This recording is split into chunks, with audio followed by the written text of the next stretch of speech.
हे भगवान कहीं एमिति काशटा हेउची केजानी। ओह तुम्हें डाक्टर को देखाओ ना हो कहीं 2-3 मास हेबो काश हेलानी। ओ सुना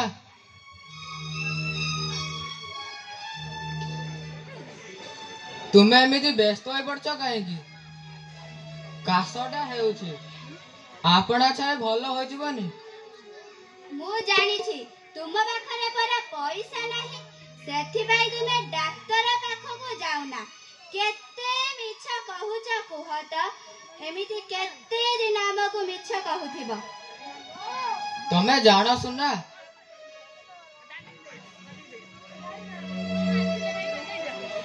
ए बांको बिहारी विश्वाल जीवन रे केते दुख यंत्रणा सहिछि। अभाव मोर चिर साथी मु प्रणवर पाठ पढ़ारे सबू सारी देछि।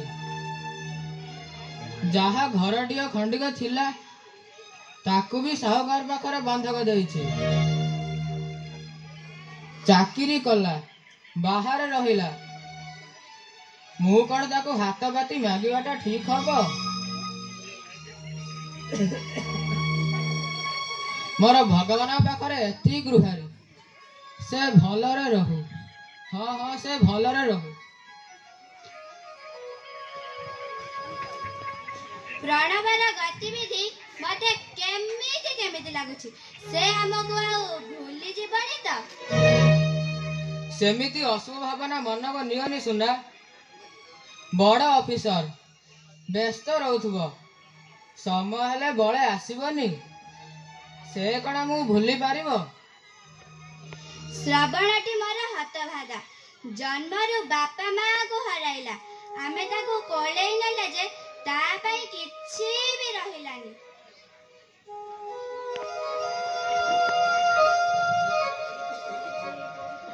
बुझिलो सुना श्रवण मो जन्मित संतान न हेले कौन हैला मो हृदय प्रणवर स्थान जेउठी श्रवणर स्थान मध्य सेठी।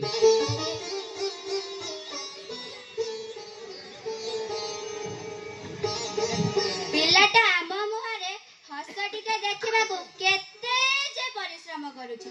हे भगवान ताको भलरे रख प्रभु ताको भलरे रख।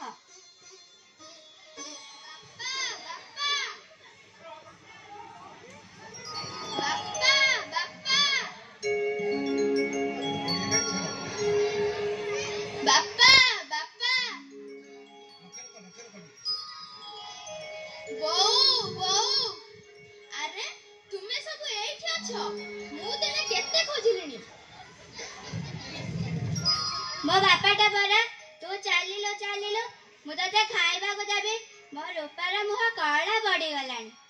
जानिछु बौ प्रणव भाई ऑफिसर हला मु भी दिन राति परिश्रम करिवि आम दुख कुआडे उठै जीवो।